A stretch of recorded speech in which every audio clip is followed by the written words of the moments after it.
ये प्रश्न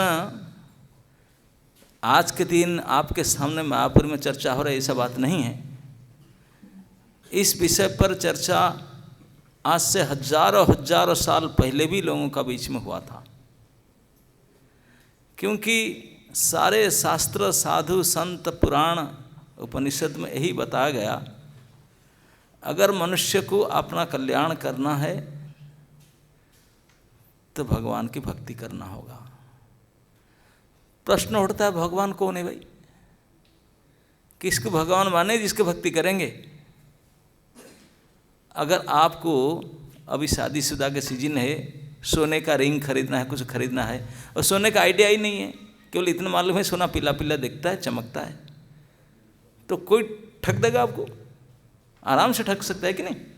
रोल गोल दे सकता है और कुछ भी दिखा सकता है। तो कोई सुनार से जाकर अच्छा तरह से आइडिया न लेकर के अगर डायरेक्ट खरीदने जाएंगे तो बहुत चांसेस है कि आप ठग जाएंगे। तो भगवान के बारे में तो हम तो कुछ जानकारी नहीं है, किसी को पता नहीं, तो जानेंगे कैसे कौन भगवान जिसके हम भक्ति करेंगे? किनको भक्ति करेंगे भाई? कौन है ये व्यक्ति, किसको भगवान करके माने? तब साधारण आम आदमी कैसे जानेंगे बेचारे? तो लोग सोचे कि भगवान के बारे में जानने के लिए, सोना के बारे में जानने के लिए सोनार के पास जाना होता है। भगवान के बारे में जानने के लिए जो भगवान के है उनके पास जाना होगा, है कि नहीं? तो भगवान के कौन है ये, इसमें भी समस्या है, क्योंकि भारतवर्ष में प्राय हम जानते हैं जो बहुत लंबे लंबे जटा, सर के ऊपर लंबे चौड़े दाढ़ी, मोटे मोटे तिलक, बोले ये तो भगवान वाले हैं, है कि नहीं? वो नहीं है हमारे जैसे बिल्कुल क्लीन शेव ऊपर नीचे, बोले वो भी शायद एक प्रकार के हैं, चाहे हो सब पूरा, नहीं तो नहीं कुछ ना हो। और इसमें भी किन के तिलक ऐसा, किन के तिलक ऐसा, कोई वर्टिकल तो कोई हॉरिजॉन्टल, है नहीं? भारत में देखे होंगे कि त्रिपुंड्रम, ओ हाँ ऐसे, कोई ऐसे तो कोई ऐसे, और वेराइटी सब कलर। लाल वस्त्र है, लाल में भी 10 प्रकार के लाल होता है, और सभी का जो रियलाइजेशन, सभी का मतामत अलग अलग होता है। किसी का पास गए, पूछे, हाँ जी साधु महाशय हमको भगवान के बारे में जाना। भगवान भगवान कुछ है नहीं, भगवान है नहीं। दुनिया कैसे चलता है ना, ऊपर वाला चलाता है, तो भगवान हाँ ऊपर वाला है ही नहीं, कुछ दिखाई नहीं पड़ता है ऐसे। ओह भगवान कुछ है ही नहीं। दूसरे के पास भगवान है, लेकिन कौन है ना, उनके रूप नहीं, जीरो है। वो हीरो नहीं है, वो क्या है? जीरो है। आप लोग हीरो है, वो जीरो है। हम कहाँ से आए? हम जीरो से आए, हम हीरो बने। और किसी का पास जाए, देख करके वो बोलेंगे भगवान, तुम भी भगवान, मैं भी भगवान, ये भगवान, वो भगवान, सब बिल्ली कुत्ते पेड़ पौधे सब भगवान तो है। केवल जिसको ठाकुर जी की पूजा कर रहे ना अल्टर में, एक मंदिर में, वही भगवान नहीं है, पत्थर है, बाकी सब भगवान है। अब भारतवर्ष में तो ऐसे खिचड़ी पक कर बैठा है, रखा हुआ है कि किसी पूछताछ करके जान लेना भगवान कौन है ये नामुमकिन है, असंभव है। वैरायटी सब लोग बताते रहेंगे कुछ ना कुछ, तो समस्या है। और पूरे विश्व में अगर भगवान के बारे में जानना चाहेंगे तो विश्व के लोग बोले अरे पागल, भगवान के प्रोडक्शन सेंटर मैन्युफैक्चर होते हैं इंडिया में, भारत में, वहीं जाओ। और कई जगह भगवान कभी आए, कभी सुने? भगवान का आविर्भाव कहाँ होता है? भारत में होता है। बाकी दुनिया के लोग बोलते भगवान भगवान पार्शियलिटी करते हैं, कभी इधर उधर नहीं जाते हैं, वही आते हैं हमेशा, हमको कैसे माने? तो भगवान का बारे में जानना है तो भारत में आना होगा। भारत में आए, एक रिसर्च किया गया था भगवान के ऊपर में, तो रिसर्च स्कॉलर तो थे, वो विदेश के थे, इन डेप्थ रिसर्च करना चाह रहे थे। उनको बोले कि इतने यहाँ से पढ़ने जाओ, भारत में जाना होगा। तो भारत में आए और हर प्रांत में, हर कोने कोने में गए, देश प्रदेश में, डिस्ट्रिक्ट में भी गए। जिस साइड में जाते हैं, वहाँ एक अलग भगवान मिलते हैं उनको, और उनका प्रमाण भी मिलता है, सब कुछ मिलता है। आप अगर इस उत्तर साइड में जाएंगे, उतना क्या, ये पूर्वांचल उत्तरांचल, वहाँ तो जय माता दी है कि नहीं, माँ गो माँ, चाहे काली हो चाहे गोरी हो, है तो माँ, है कि नहीं। जय माता दी ग्रुप शक्ति उपासक बहुत मिलेंगे, ये बड़े ग्रुप हैं। उनसे कुछ बराबरी या उनसे कुछ थोड़ा बहुत ज़्यादा एक मिलेंगे हर हर महादेव वाले ग्रुप, उनका भी झुंड बहुत बड़ा है कि नहीं। अब तीसरे और पश्चिम दिशा पर जाएंगे, कर्नाटक महाराष्ट्र साइड में, गणपति बाबा, गणपति बाबा मौर्य, है कि नहीं, वहाँ तो बोलेंगे यही भगवान है गणपति बाबा। और डाउन साउथ में जाएंगे, अयप्पा, काले कपड़ा पहन करके। आप बोलो, और कुछ और लोग हैं जो थोड़ा शास्त्र पुराण पढ़ते, बोले नहीं, सृष्टिकर्ता चतुर्मुख चतुर्वेद के ज्ञाता भगवान ब्रह्मा ही भगवान है, वही सृष्टि करता है, विधि विधान वही बनाते हैं। लेकिन उनसे भी कम, सबसे कम लोग संख्या के ग्रुप होते हैं, वो बोलते हैं नहीं नहीं, विष्णु है, सर्वोपरि पालक हैं, रक्षक है, पोषक है, वो भगवान है। तो कितना ग्रुप हो गए अभी? 6 हो गए। एक परिवार में तो 4, बाकी 2 एक्स्ट्रा छोटे छोटे। एक परिवार में बड़े बड़े सारे 4, बड़े बड़े 4 ग्रुप जो है एक ही परिवार का है। तो इस प्रकार से भारतवर्ष में खिचड़ी पका हुआ है, तो कौन जाने भाई किसको भगवान माने। तो इसलिए पुराण और ग्रंथ के वेद वेदांत के रचयिता महर्षि व्यासदेव ने सोचे कि भैया को डिसीजन लेना पड़ेगा, नहीं तो लोगों को कैसे पता चले कि किसका भक्ति के भगवान है कौन। तो उन्होंने एक कॉन्फ्रेंस बुलाए, ओपन कॉन्फ्रेंस, जिसमें पूरे भारतवर्ष के जितने भगवान वाले गोष्ठी हैं, मतामत, बोले आप सभी आइए, ओपन डिस्कशन होगा। उसमें डिसाइड किया जाएगा भगवान है कि नहीं है, तो कितने हैं, कितने हैं तो 1 2 3 4 5 या एक कौन है, कैसे है, उसको डिसीजन करेंगे, फाइनल करेंगे। सब अपने अपने मतामत वाले आओ, लेकिन कंडीशन है कि आपने स्पेकुलेशन में नहीं, शास्त्र प्रमाण के साथ आओ कि भगवान है, शास्त्र में प्रमाण है उसका। तो ये कॉन्फ्रेंस कॉल ओपनली सबको बुलाया गया। तो व्यासदेव जी ने अपने आश्रम, ओ सम्याप्रास आश्रम, अलकनंदा के तट पर, बद्रिका आश्रम के पास, बद्रिका में, उत्तराखंड हिमालय में, वहाँ बुलाए।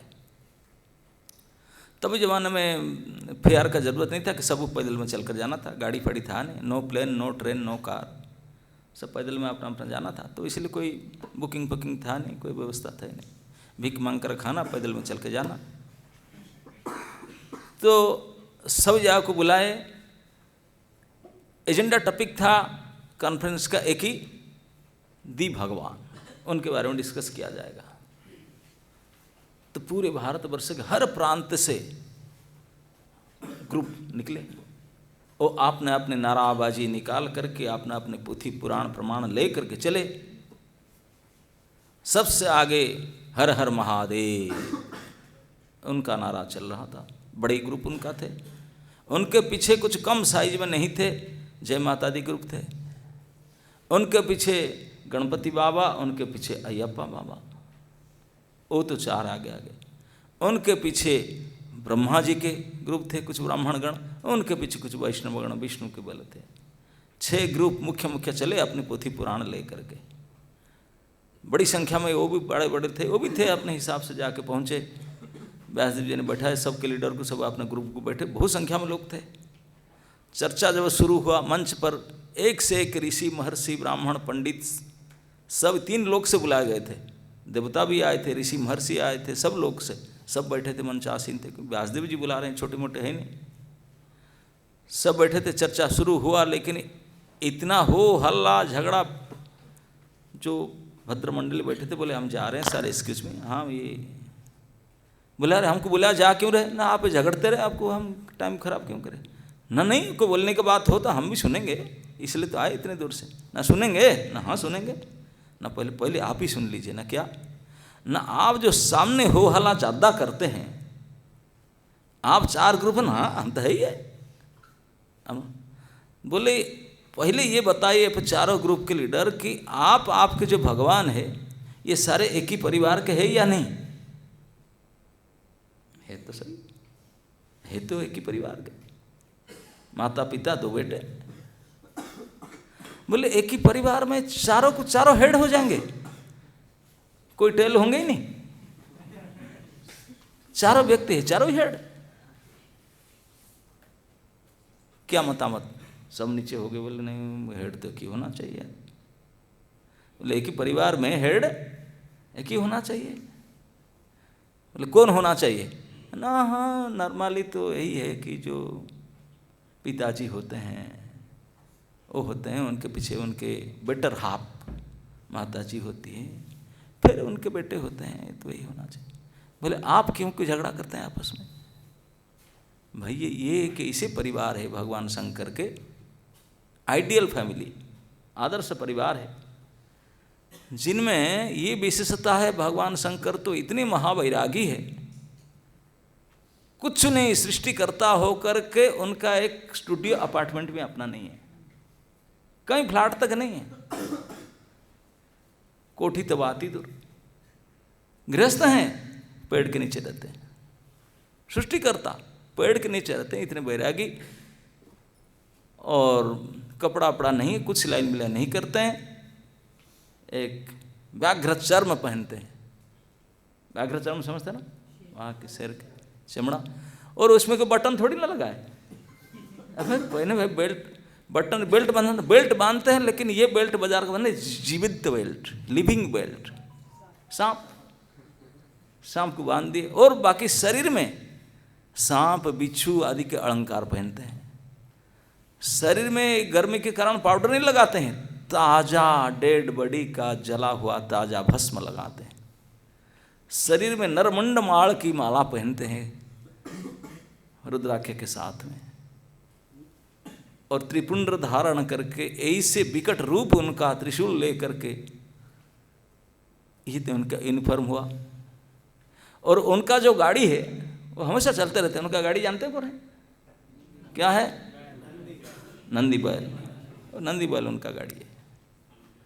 वो प्रभु जी का हो गया फैमिली के हेड।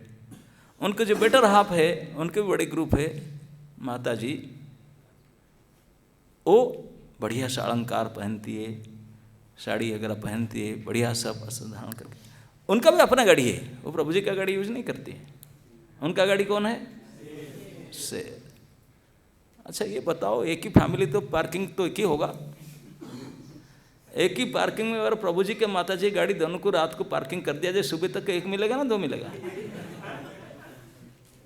क्योंकि एक गाड़ी का दूसरे गाड़ी लंच है। एक गाड़ी का दूसरे गाड़ी लंच है। अब पास में है कैसी शेर और नंदी। केवल इतना नहीं है, 2 बेटे हैं। बड़े बेटे हैं अयप्पा जी, कार्तिकेय जी। अगर बड़े बेटा कभी पिताजी से मिलने आए तो मिलने आएंगे तो पिताजी से पिताजी के कपड़ा उतर जाए, कपड़ा उतर जाएगा, उसलिए कोई डरते कैसे आऊँ, क्योंकि उनका बेल्ट निकल जाएगा। उनका जो गाड़ी ऐसा है, वो गाड़ी आएगा तो यहाँ बेल्ट उतर के भाग जाएगा। पिताजी बोलेंगे अरे रुक, यहाँ मत। क्या करे बेटा, आ नहीं सकता। छोटे बेटे वो अगर आए पिताजी से मिलने के लिए, फुल स्पीड में फ्रंट गियर लगाए, गाड़ी आगे बढ़ेगा ही नहीं, क्योंकि बेल्ट ऐसा है कि वो गाड़ी के साथ उनका रिलेशन इतना बढ़िया है। क्या है उनका गाड़ी? चूहा, और बेल्ट है सांप। अब कैसे जाए? बैक गियर चलेगा, फ्रंट जाएगा ही नहीं। ऐसे चारों परिवार में चारों का 4 अलग अलग प्रकृति के गाड़ी, लेकिन कभी भी आपस में झगड़ा झाटी नहीं हुआ है, आपस में मिलकर अभी तक रहते हैं। ये उनका आदर्श था। हम उनके फॉलोअर हैं, आपस में लड़ झगड़ मरते हैं, ऐसे मिलकर रहते हैं। तो आप इस 4 ग्रुप क्यों बना कराए? ये चारों मिल करके एक ग्रुप होगा। सबका हो हल्ला बंद हो गया, पहले ये करो फिर मीटिंग शुरू होगा। तो बोले बात तो सही है, ठीक है, एक ही हो जाते हैं, एक ही परिवार के। तो एक ही हो गए। अब 3 ग्रुप में डिस्कशन होगा। कौन कौन 3 ग्रुप है? CBI को हो गए 4, 4x1, ब्रह्मा और विष्णु। ये 3 मुख्य देव रहे, ब्रह्मा, विष्णु और महेश। इन तीनों में खूब वाद विवाद, जुक्ति तर्क चला, कोई किससे कम नहीं निकला। सभी पुथि पुराण लेकर तैयार थे। घंटों तक चला चर्चा, जुक्ति तर्क, फिर कोई निर्णय पर नहीं पकड़। बोली कब तक चलेगा ये? तब बड़े बड़े जो विद्वान लोग बैठे थे बोले देखिए ऐसे नहीं होगा, सब अपना अपना प्रमाण निकालते हैं, ऐसे नहीं चलेगा। फिर बोले टेस्ट करके देखना पड़ेगा। टेस्ट करके देखते हैं ये तीनों भगवान है, तीनों में 2 है या 1 है या कोई नहीं है। Let us test it. Test करके देखना पड़ेगा ये क्या कभी कौन बहाता है, ऐसा नहीं चलेगा। टेस्ट करेंगे, कौन टेस्ट करेगा? ये कोई छोटे मोटे स्टूडेंट थोड़ी है, उन्होंने टेस्ट ले लो। ये तो स्टूडेंट है ही नहीं, सबके बाप के बाप है, मालिक है। उनको टेस्ट लेने के लिए कौन है? बहुत चिंता में पड़े, कौन, who will take the test? तो संसार भर में जितने ऋषि मुनि बैठे थे उनमें से एक बहुत मैच्योर्ड और बहुत भारी तपस्वी, सर्वशास्त्रविद ज्ञानी ब्रह्मा जी के सीनियर पुत्र महर्षि भृगु उपस्थित थे, भृग ऋषि। तो सभी ने बोले भृगु जी कर सकते हैं, वो बहुत उच्च कोटि के हैं। सभी ने जाकर उनको रिक्वेस्ट के लो, भृगु जी प्लीज हमारे काम कर दीजिए। अनेक देवता, ऋषि, ब्राह्मण, मनुष्य सब रिक्वेस्ट किए। भृगु जी बोले देखो आप सभी मुझे बोल रहे हैं ये छोटा मोटा काम तो नहीं, बहुत कठिन काम है, लेकिन मैं पूरा प्रयास करूंगा आप लोग के लिए। मेरा है दूसरे का भला करने के लिए, मैं ट्राई बेस्ट। तो उन्होंने रिस्पॉन्सिबिलिटी ली ये तीनों को परीक्षा करने। इसको कहते त्रिदेव परीक्षा। श्रीमद् भागवतम में ये चर्चा हुआ है एक अध्याय में, पूरा एक अध्याय 10वें स्कंद में त्रिदेव परीक्षा के लिए है। 3 देव को परीक्षा करने के लिए हु इज गॉड, भगवान है कौन, उसको परीक्षा करके निर्णय लेने के लिए महर्षि भृगु को चुना गया। भृगु महर्षि गए, जाते जाते रास्ते में उनको टेस्ट बनाना था, मतलब टेस्ट पेपर क्वेश्चन बनाना था, जिसे किसी को पता नहीं चलना चाहिए। आजकल क्वेश्चन लीक हो जाता है। बोले मैं इसे नहीं करूँगा, क्वेश्चन लीक ना हो जाए, केवल मैं अकेला, ऑनलाइन ऑफलाइन कोई चक्कर ही नहीं उसमें, है ना नहीं। तो इसलिए कंप्यूटर भी और स्मार्टफोन कुछ यूज़ नहीं किए, आपने तैयार किए 3 क्वेश्चन। बोले 3 स्टूडेंट है, 3 क्वेश्चन, तीनों को टेस्ट करना है। और निकले, सबसे आशीर्वाद लेकर भृगु जी निकले। वो तो ब्रह्मा जी के पुत्र ही थे। तो पहले पिताजी के यहाँ गए ब्रह्मलोक। तो पिताजी है वो तो बार बार जाते रहते हैं, हम लोग नहीं जा पाते, उनके लिए तो अपना घर है। गए, अब ब्रह्मलोक अब जानते हैं इस भौतिक ब्रह्मांड का सबसे टॉपमोस्ट प्लानेट है ब्रह्मलोक, सत्यलोक जिसको कहते हैं। उनसे बढ़कर कोई पोस्ट पोजीशन है ही नहीं, परमेष्टि पद कहा गया उसको, परमेष्टि पद सबसे ऊंचा। उनके अंदर अष्टवसु और सारे देवता, लोकपाल, दी topmost officer Brahma ji, direct भगवान के स्वयंभू उनका नाम है। बिना माँ के भगवान से डायरेक्ट प्रकट हुए थे पुत्र के रूप में, स्वयंभू। इतनी बड़ी शक्ति उनका। और भगवान ने उनको पढ़ने के लिए कोई कॉलेज में, स्कूल में एडमिशन नहीं कराए थे, कोई खाता कलम पेन ये नहीं दिए थे। अद्भुत भगवान के पढ़ाने का तरीका अपने बेटे को। सीधा तेने ब्रह्म हृदय आदि कवयो मुह्यंती यत सूरय। सीधा, आजकल से चिप्स होता ना, डाउनलोड कर देते हैं। भगवान तभी सारे ज्ञान का, वेद वेदांत का सॉफ्टवेयर में लेकर चिप्स ब्रह्मा जी के हृदय में सीधा डाउनलोड कर दी, बिना कनेक्शन में, कॉर्ड में, ब्लूटूथ में कर लिए डाउनलोड। अब ब्रह्मा जी को पता नहीं चला, सारे ज्ञान मेरे से आ गया। ठाकुर जी का ही तरीका होता है, सारे ज्ञान दे दिए। तो उनके भगवान के पुत्र इतने बड़ी माँ, तो वो सृष्टिकर्ता के रूप में आपने बहुत बड़ा ऑफिस वहाँ बैठे हैं। तो भृगु जी ने मैसेज भेजे, पापा आई एम कमिंग। तो ब्रह्मा जी ने सत्य बोले, बड़े दिन के बाद में मेरा बेटा आ जाए मुझे मिलने के लिए। आप में से तो कोई अभी पिता बने नहीं होंगे मुझे लगता है, तो सचमुच कोई अगर बेटे तो जरूर है, बाप नहीं बने, बेटे तो जरूर बने हैं। कोई बेटे हो और बहुत अच्छे पढ़े लिखे टप्पर हो, होनहार हो, और कहीं देश विदेश में बड़े नाम करके अगर पिताजी से मिलने जा रहे हो, पिताजी कितने खुश होंगे। ऐसे एरे गरे लड़का जाए तभी खुश होते हैं, और जो होनहार लड़के हो तो फिर कहना ही क्या है कि नहीं। अब भृगु जी तो विश्व प्रसिद्ध थे, महर्षि भृगु, देवी देवता मुनि ऋषि सब उनको मानते, सैल्यूट करते थे। महर्षि भृगु का इतनी बड़ी पोजीशन था। ब्रह्मा जी खबर रखते थे, जानते थे कि मेरा बेटा बहुत प्रसिद्ध है, बहुत बड़े होनहार है, वो आज बड़े दिन के बाद मेरे पास मिलने आता है। तो पिताजी बड़े प्रसन्न है कि पुत्र आज आ रहा है। तो सबको खबर दिए ब्रह्मा जी ने। उनके अंडर में जो इमीडिएट असिस्टेंट सब थे, वसुगण थे, बोले आज थोड़ा लीजर टाइम है, my son is coming, so I have to meet. बोले सर आपके सन आ रहे हैं? अरे छोटे मोटे नहीं, महर्षि, ओ भृगु महर्षि। हाँ, सभी अपना अपने कौन सा डिजिटल कैमरा रेडी कर रखे। बोले आदर्श पिता के आदर्श पुत्र का मिलन फिर कभी हो ना हो, आज चांस ना मिस हो जाए, आज वीडियो करेंगे ही करेंगे, कैसे पिता पुत्र का मिलन होता है। ब्रह्मा जी भी तैयार थे। भृगु इतनी पढ़ा लिखा है, छोटा मोटा MA PhD DLIT वाले नहीं हैं, सर्वशास्त्र भी थे। वो आ रहा है मुझे मिलने के लिए, कितने शिष्टता होगा, मेरे कैसे सम्मान करेगा, अभिवादन करेगा, मैं उसको कैसे आशीर्वाद दूंगा, इसलिए तैयार हो रहे थे अपने आप को। वैसे प्रणाम करके ऐसे बोलेगा तो मैं उनको क्या बोलूँगा, किस मुद्रा में कैसे आशीर्वाद दूंगा, और गेटिंग रेडी। देखिए उनके पुत्र आ रहा है, जो कैमरामैन वाले वो भी तैयार हो रहे हैं, कैसे मिलेगा, सब they are getting ready. Bhrigu ji आए, ब्रह्मा जी भी तैयार होते, कैसे बेटा आएगा, मिलेगा, हंसेगा कि प्रणाम पहले करेगा कि पहले पैर छुएगा कि क्या बोलेगा। पिताजी रेडी हो रहे हैं। महर्षि भृगु आए, प्रश्न पत्र पहले से तैयार था उनका।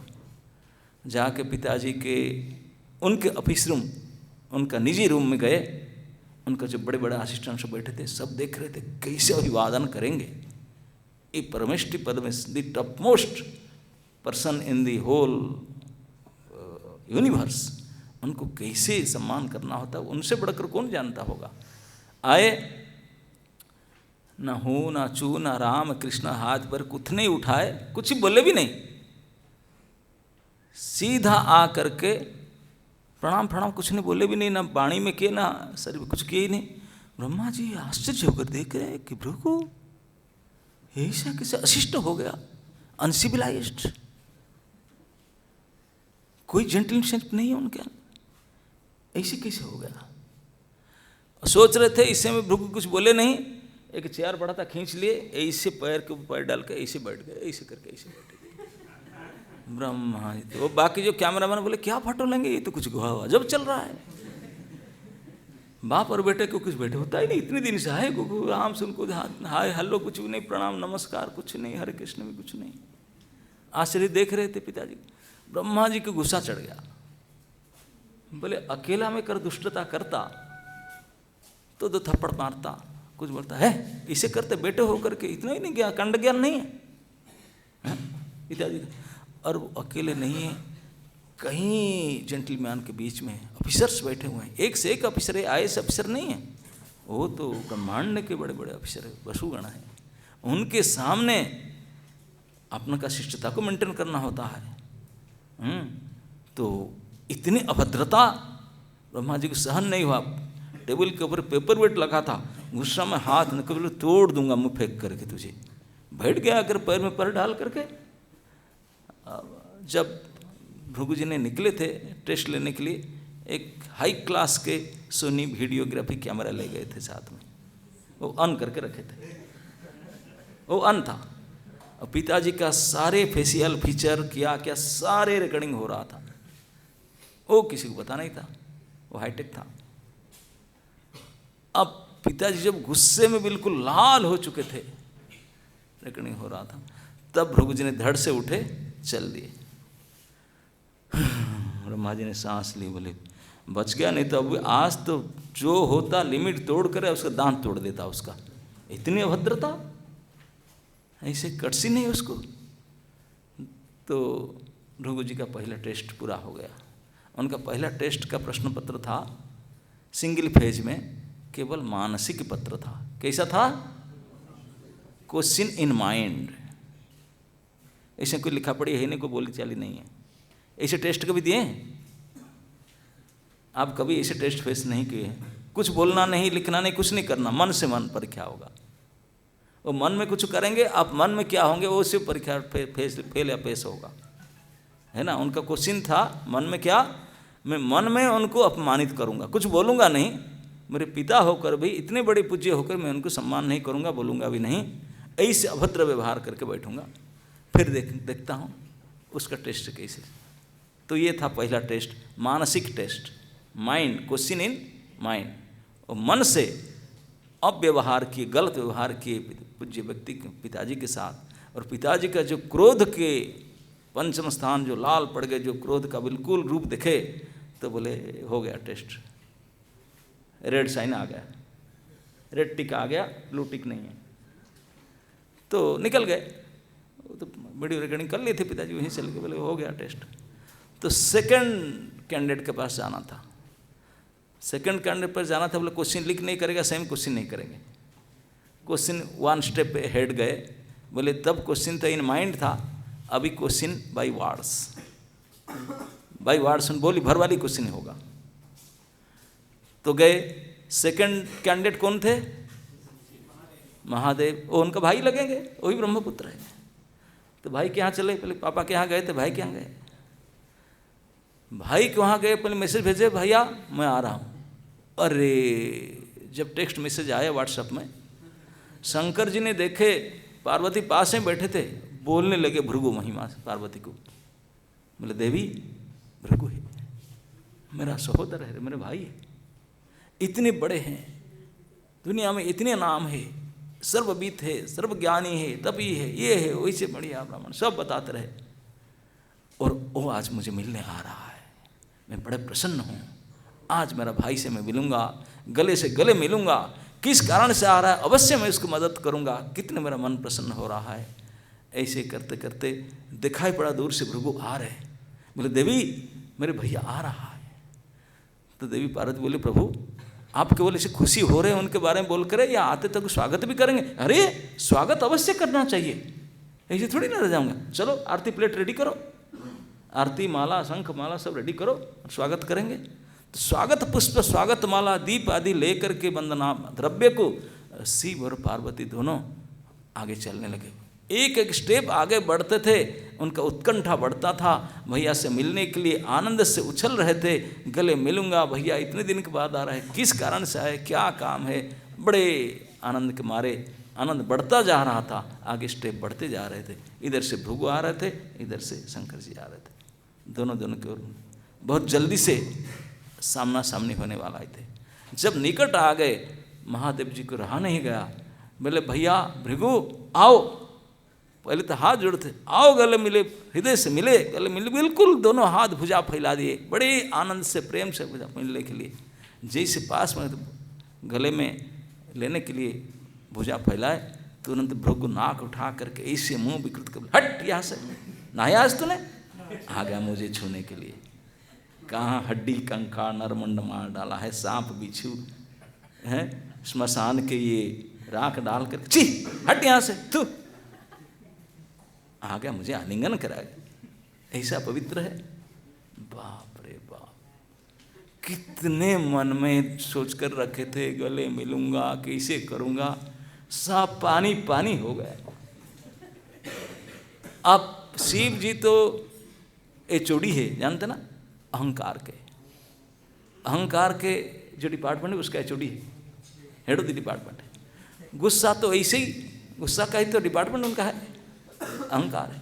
तो तुरंत शूटअप किया, एक बार लाल पड़ गए, तीसरा नेत्र निकला, तुरंत ट्राइडेंट उठाया, बोले ऑन दी स्पॉट नहीं मर्डर करूंगा, सवाल ही नहीं, एक बार उठाया मर्डर करने के लिए, एक बार ट्रिगर दबाना ही था, बिल्कुल मर्डर करने, गुस्से में उठा लिया, अब भी मार डालूंगा, 1 मिनट लेट नहीं करो। भृगु जी सडन बैक गियर लिए, मोड़े गाड़ी, बैक गियर, फुल एक्सीलेटर में भागे, क्योंकि जान बचे तो सही। आज तो शंकर जी का बचे कि नहीं पता नहीं, टेस्ट लेते लेते एग्जामिनर मर जाए तो फिर क्या हो। तो बोला टेस्ट क्या लूँ, अब तो आप बचना, जान बचे। तो इतने तेजी से भागे, शंकर जी को गुस्सा चढ़ गया था, दौड़े उनके पीछे, उठा करके त्रिशूल, अरे मार। पार्वती जी बोले प्रभु भैया है आपके, ब्राह्मण है, अपवाइए, अरे ब्रह्म हत्या भ्रातृ हत्या कुछ भी नहीं छोड़ूंगा, मत डालूंगा उसको, इतने बदमाश है, इतने अभद्र है, इसे गाल दे। शिव जी माला थाल दीप प्रदीप सब फेंक करके पकड़ लिए उनके दोनों चरणों को, हाँ ना ऐसा मत कीजिए, खैर कुछ भी होगा भाई। वो तो जो बोले गलत तो नहीं बोले, सच्ची तो बोले, आप तो ऐसे ही है। इतने क्यों गुस्सा होते, सही तो बोले, तो कोई एक पॉइंट तो गलत नहीं है, इसे छोड़ूंगा नहीं, अहंकार के अधिकारी है कैसे। बिल्कुल पार्वती जी जकड़ करके दोनों चरण को पकड़ लिए शंकर जी के, घिसटते हुए शंकर जी भागते गए। भृगु जी तो वायु के स्पीड में तोड़े थे, बोले जान बचे सही। दौड़ करके बिल्कुल उस मंडल के पार करके वैकुंठ के बाउंड्री में जाकर खड़े होकर पीछे देखे, पार्वती जी ने जैसे तैसे शिव जी को रोक रखे, पीछे मोड़ करके भृगु जी ने सांस लिए, बोले भाभी थैंक यू। भाभी जी अगर आप आज ना होते तब मेरा आज ही काम बन गया होता, राम नाम सत्य ही हो गया होता। तो बोले चलो दूसरा टेस्ट हो गया, और रिकॉर्डिंग हो रहा था सारे। तीसरा कैंडिडेट के पास जाना है। कौन थे तीसरा कैंडिडेट? अरे बाप रे बाप, उनका घर तो कुछ दूसरा ही है। वैकुंठपुरी आप तो कभी गए नहीं, सुने होंगे जरूर। 7 गेट होता है, 7 गेट्स, विशाल विशाल गेट होता है उनका, 7 दरवाजा, 7 और बड़े बड़े चौकीदार मूछ वाले लाठी वाले रहते हैं, बिल्कुल हाईटेक। भृगु जी बेचारे भीख मंगे ब्राह्मण ठहरे, आधार कार्ड भी नहीं बनाए। और यहाँ गेट पास तो यहीं कैसे जाएं? बोले तो बहुत चेक हो रहा है यहाँ, सीसीटीवी सब सीसी कैमरा लगा हुआ है, कैसे जाऊं? चलो देखते हैं जो होगा। गए, पहला गेट में बड़े बड़े सिक्योरिटी खड़े थे। जैसे अंदर गए सिक्योरिटी लोग देखे, कोई किसी को बोले नहीं, छोड़ दिए गए। बोले अरे कोई पूछे भी नहीं, सांस होगा। बोले चलो, फर्स्ट गेट पास किए, सेकंड गेट पास किए, थर्ड, फोर्थ, सिक्स्थ गेट से 7th गेट तक गए, फाइनल गेट में। अब तक भृगु साहब कोई चेक फेक करते नहीं, बहुत हाई टाइट सिक्योरिटी, लेकिन करते नहीं कोई चेक। 7th गेट में सिक्योरिटी थोड़े आगे आए, गन मान नहीं आया, डंडा मान आया, आके रोका। अरे भैया कैसे जा रहा है? रोकने के लिए आया था, इतने में उनके सिक्योरिटी चीफ बोला है कहाँ जा रहे हैं? ना सारे घुसते चला जा रहे, रेसिडेंस साहब के ऑफिस की ओर चला जा रहे, कोई पूछताछ। बोले तो पागल हो गया क्या? बोले सर क्यों? बोले तुझे पता नहीं, कुछ 1 साल पहले छोटे छोटे 4 आए थे, कपड़ा भी नहीं पहने थे, पतला जनेऊ डाले थे, 3 धागा वाला जनेऊ डाले थे, और उनको हम थोड़ा पूछ लिए, भैया इतने बड़े अफसर के पास जा रहे हैं, थोड़ा कपड़ा तो पहन करके जाओ। और वो गुस्से हो गए, हमको असुर बना दिए, हमारे जो सीनियर थे उनको असुर बना दिए। और ये मोटा जनेऊ डाला है, इतने कंठी, चीता, चोटी, कुछ पूछना है? हमारे साहब हमेशा उन्हीं की तरफ है, पूछो मत, जाने दो उनको जहाँ जाए। हमारे साहब हमको फेवर नहीं करेंगे, ऐसा ही ना। हाँ सर बात तो सही, छोड़ दो उसको, जाने दो, वो हम ही पार कर। 7th गेट इजीली पार करके, कोई पूछे नहीं। आप जा कर के भगवान के ऑफिस के पास पहुँचे। ऑफिस में लिखा रहा था, एक होता ना बड़े बड़े अफसर का मिलने का समय, है ना, नहीं? हाँ, विजिटिंग आवर्स। तो विजिटिंग आवर्स लिखा था, जो उसी टाइम में नहीं गए थे, अब विजिटिंग आवर्स था नहीं। तो जो स्कूटर बोले विजिट मिलने का सब, बोले यहाँ मिलने साहब अभी है नहीं ऑफिस में, मिल नहीं सकते ना, मुझे तो मिलना है ना, है ही नहीं साहब ऑफिस में, ना कहाँ है, ना रेसिडेंस में। बोले रेसिडेंस में जाऊँगा। कहाँ रेसिडेंस? पीछे बता दिए। रेसिडेंस में चले गए, वहाँ भी साहब कहाँ, ना बेडरूम है, रेस्ट में है। रेस्ट रूम में चले गए, दरवाज़ा ऐसे अंदर से बंद नहीं था, लेकिन ऐसे ही बंद था। जा करके कलिंग बेल भी नहीं दबाए कि आवाज़ भी नहीं किए, धक्का मारे दरवाजे को, धूम करके दरवाज़ा खुल गया। अंदर देखे कि प्रभु रेस्ट में है, वैकुंठपति भगवान नारायण सो रहे हैं रत्न, और भगवती लक्ष्मी पद सम्मान कर रही है। देख करके देव बोली बरस पड़े, क्योंकि थर्ड टेस्ट था और थोड़ा कड़ा क्वेश्चन। पहला क्वेश्चन था माइंड में, सेकंड क्वेश्चन था वर्ड्स में, थर्ड क्वेश्चन 3 फेज का था। 3 फेज मतलब माइंड, वर्ड्स एंड बॉडी, तीनों था। मन में सोचे थे, गाली भी दिए और एक्शन भी शरीर में करें, तीनों से 3 फेज वाला क्वेश्चन था। बड़े कठिन कुछ प्रश्न था। अब बिल्कुल गेट से चिल्ला करके बोलने लगे, अरे नीलट्ठा निकम्मे आलसी कहीं के, जब देखो तो वो सोता ही रहता है। दुनिया में सब हो हल्ला करता है, संसार के पालक है, पोषक है, रक्षक है, जब देखो सोता रहता है। खीरो द कसाई, गर्भ द कसाई, कारण द कसाई, सब में तो सोता ही रहता है। जगे कहाँ, सो करके कोई सो काम करता है, मेंटेनर है, पालक पोषक सोता ही रहता है। और उनके पत्नी क्या है, पैर दबाती रहती है, हाँ बेड तो इसने मुलायम है। ऐसे गाली दे करके घुसते गया, पैर कचाड़ते हुए। लक्ष्मी बोले, हु इज दिस गाय? भिक मंगा कहीं से घुस गया, कोई रोके नहीं उसको, पागल कैसे घुस गया हमारे रूम में? लक्ष्मी जी खड़ी हो गई, कमर में पल्लू कस ली, बोले आओ देखो, मेरे पति के बारे में इतने पता नहीं, हमारे पति कितने क्या क्या नहीं किए हैं। लेकिन तब तक वो नज़दीक चले गई थी, गाली देते देते, गुस्से में गाली देते नज़दीक गया। भगवान सोए थे, अब ऐसी सीम में था तो इसलिए ठंडी नहीं था, कवर नहीं किए थे, बोले ऐसे सोए थे। जा करके उनके पत्नी के सामने उनके छाती में कस करके लात मार दी, घर में बेडरूम में घुस करके। थोड़ा सोचो सही, आप और हम होते, अगर आपके बीवी के सामने आपके बेडरूम में कोई भिकमंगे घुस करके ऐसे गाली देते, अपमान करते, आप छाती में लात मार दे, क्या पोजीशन होगा? डू और डाई, छोड़ेंगे नहीं, जो होगा देखा जाए। है कि नहीं? और लक्ष्मी जी तो बिल्कुल बोली, इतने अपमानित महसूस किए, उसको पूरा दिखाना चाहते क्रोध में, लेकिन कस करके लात मार दी, इतने साहस करके लात मार दी भगवान के छाती में। बिल्कुल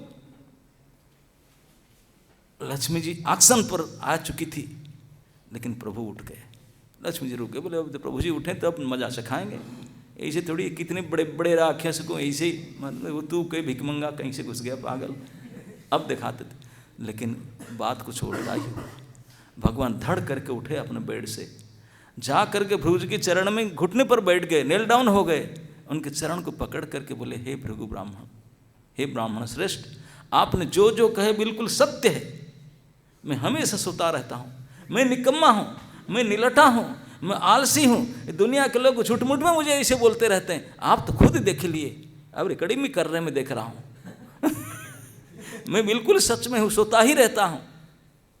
आपने धिक्कार करते हुए बोले, हे ब्राह्मण श्रेष्ठ, मैं इतने निकम्मा आलसी, मैं इतने कठोर हृदय हूँ, मेरे कठोर छाती पर आपने मुलायम चरण ब्राह्मण देव ने किक मारे, आपको चरण को, पैर को बड़ा कष्ट हुआ होगा, चलो मैं थोड़ा मसाज कर देता हूँ। भृगु जी के चरण को आपने चरण हस्त कमल में ले लिए, हाथ में ले लिए, और आपने को धिक्कार करते हुए, भृगु को महिमा बढ़ाते हुए, आप इतने महान है कि आप जो जो गाली दिए मैं रिकॉर्डिंग करके रखूँगा। आज से आपके पैर के पदचिन्ह जो कीक मारे छाती पर, उसको कभी ढांकूंगा नहीं, स्टाम्प के तरह बनाए रखूँगा, कोई मिटेगा, मिटने नहीं दूंगा, दुनिया को दिखाऊंगा, देखो इस निकम्मा नीलट्ठा आलसी ये ब्राह्मण भृगु का लात खाया है, इसी कारण से ये दंड मिला है उसको, मैं ऐसा हूँ, मैं रेकड़ दिखाऊंगा सबको छाती खोल करके। इसलिए भगवान कभी वस्त्र छाती ढंग कपड़ा नहीं पहनते, हमेशा स्टाम्प लगा लिए, भृगु पद चिन्ह धारण करते वक्ष में। ऐसा कहने लगे। उनके बात को सुन करके, रिकॉर्डिंग सब हो रहा था, वीडियोग्राफी, भृगु जी कुछ बोलना चाह रहे थे, लेकिन बोल ही नहीं गया उनसे। नयनम गणदश्रुधारया बदनम गद गद रुद्धया गिरा उनका गला चोक हो गया, आंख से घन घन आंसू बरस पड़ा। बोले धन्य है आप। मैंने मेरे पिता के पास गया, थोड़ा सा हरे कृष्ण नहीं बोला, वो इतने गुस्से में लाल हुए थे, दांत तोड़ देते। भैया के पास गया, प्राण बचाकर भाग कर आया। लेकिन आपको मैंने क्या क्या नहीं कहा, केवल असद व्यवहार नहीं किया, खूब कड़ी से गाली, अपमानित गाली नहीं दिया, आपके छाती में घर में घुस करके पत्नी के सामने लात भी मारा, लेकिन धन्य है आप। ऐसा व्यवहार आपका। भृगु जी कुछ बोलना चाहते थे, बोला नहीं गए उनसे, रोते रोते हाथ जोड़कर वहाँ से सीधा बैक वापस आ गए। जो वापस आए सारे बैठे थे कैंडिडेट्स, हाँ भृगु जी आए, क्या report, test report. Bhrigu ji बोले I am not a position to speak, मैं रो रहा हूँ, मैं बोला नहीं जाएगा मेरे से न। फिर बोले पीपीटी में दिखाता हूँ, देख लो। आपके यहाँ है नहीं सुविधा पीपीटी का, लेकिन बट आप लोग तो देख लिए ना। तो भृगु जी बोले अभी आप लोग यू डिसाइड, इन तीनों का टेस्ट ये पीपीटी में दिखा दिया, किसको आप मानते हैं? सारे जो बैठे थे एक साथ में हाथ उठाकर सब बोले ईश्वरः परम कृष्ण सच्चिदानंद विग्रह अनादिरादिर गोविंदम सर्व कारण कारणम। बोले अगर कोई भगवान हो, सारे भगवान का भी कोई भगवान हो, वो सबके कारण हो, अनादिर आदिर गोविंदम सर्व कारण कारणम सच्चिदानंद विग्रह। जब कोई भगवान के ही भगवान हो तो केवल श्री कृष्ण ही होंगे।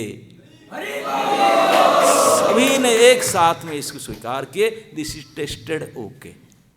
ऐसे नहीं कि वो बोलते हैं, टेस्ट करके रिपोर्ट सब का दिखा दिया गया, सभी को मान गए। बोले मान गए भैया, ये तो मानना पड़ेगा, और उनके समान कोई हो ही नहीं सकता। क्यों उनको भगवान माने? क्या गुण था? आप लोग क्यों हाथ उठाकर बोले? क्यों? क्योंकि सोए थे इसलिए? गुड, केवल सहनशीलता थी ना, और कौन था? हाँ, उदारता। और अरे कौन सा अच्छा गुण नहीं था उनमें? कौन ऐसे अच्छा गुण बताओ जो उनमें नहीं था? सकल गुण गण धाम, समस्त सद्गुण के धाम भंडार है, सारे सद्गुण का। इसीलिए तो कहा गया नम्रंती फलिनो वृक्षः नम्रंती गुणिनो जनाः। जैसे कोई पेड़ में भी आम का सीजन है, बहुत सारे आम आ जाए तो उसका शाखा झुक जाएगा कि नहीं? नम्र झुक जाए। इसी प्रकार जिस व्यक्ति में सारे सद्गुण आ जाता है वो भी नम्र हो जाता है, झुक जाता है। ऐसे नहीं चलता। नम्रंती गुणिनो जनाः गुण। तो भगवान विष्णु के समान गुणवान कोई हो ही नहीं सकता, न होना संभव ही है। सकल गुण गण धाम वो है। तो निर्विवाद सभी गोष्ठी मिल करके एक साथ में एक नारे पर भगवान कृष्ण को भगवान करके घोषित किए, और निर्णय उसी दिन से हो गया। वासुदेव जी टप्पा लगा दे, बोले ओके, अगर किसी को पूजा करना है, भक्ति करना है, पूजा करना है, प्रणाम करना है, तो किसका? भगवान श्री कृष्ण का। That's it. अब केस आता है, ठीक है कृष्ण का करेंगे, ये हाथ उठाए ऊपर, ये प्रभु जी वो कैसे है? हाँ, श्री कृष्ण भगवान जब प्रकट हुए थे पिछले द्वापर में, तो उन्होंने अद्भुत अद्भुत लीलाएं किए थे, अति अद्भुत लीलाएं जो किसी अवतार में नहीं किया था, करके अंतिम उपदेश दिए समस्त मनुष्य जगत के लिए। अर्जुन को बहाना बना करके गीतोपदेश दिए। बहुत आज के समाज में विद्या के ज्ञान के मुकुटमणि दी भगवत गीता, उससे बढ़कर कोई ऐसा पुस्तक फिलोसफी ज्ञान ये सब में हो नहीं सकता। उस गीता के उपदेश में भगवान कंक्लूडिंग उपदेश दिए, सर्वधर्मान परित्यज्यम माम एकम शरणं व्रजः अहम त्वाम सर्वभ्यो पापेभ्यो मुख्ययिष्यामि मां शुचः, डरो मत, आओ मेरे पास। शरणागति धर्म का जो उपदेश दिए, भगवान जाते जाते सोचे अरे मैं तो बता कर आया शरणागति करो, लेकिन कोई तो प्रैक्टिकल तो बताया नहीं। कलियुगी आदमी बिना प्रैक्टिकल में थ्योरी तो समझ में नहीं आता, कैसे समझेंगे? बेकार हो गया हमारे सारे कहना, मुझे जाकर प्रैक्टिकली दिखाना पड़ेगा। मैं कैसे दिखाऊंगा? मैं ही तो शरण लेने वाला, सब मेरे शरण में आते हैं। शरण कैसे लेना होता है शरणार्थी बन करके, ये सिखाने के लिए तो उन्होंने तुरंत बोले मैं भक्त बन करके आऊँगा। स्वयं भगवान श्री कृष्ण शरणागति धर्म सिखाने के लिए भक्त के रूप धारण करके आए। ओ हे श्री चैतन्य महाप्रभु। श्री कृष्ण चैतन्य प्रभु जीवे दया करी, श्री कृष्ण चैतन्य प्रभु जीवे दया करी, स्वपार्षद सुय धाम सह अवतरी। आपने स्वपार्षद, अपने पार्षद, अपने धाम को साथ में लेकर के आए। सिखाय शरणागति भक्तेर प्राण,